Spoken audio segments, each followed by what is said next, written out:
We have particularly clay-like soil, and so not many of the nutrients can really get into the soil underneath the grass. So this year I'm going to make some holes all along the lawns at the back and the fields.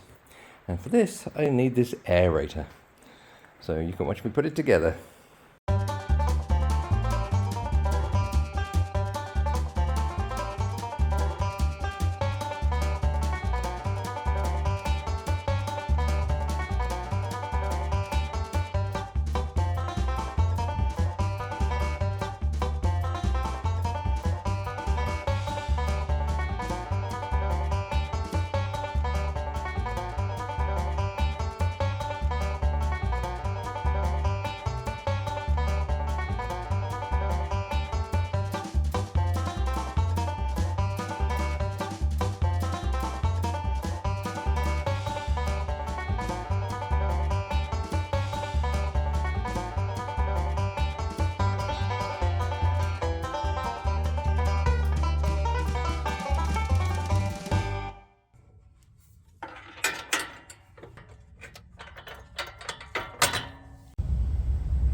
So this is what it looks like when we've put it together.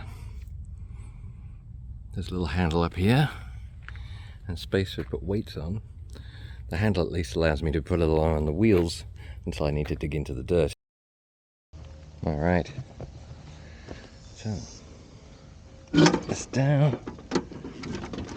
Now with all those weights on it, it should really dig in. Let's see what happens.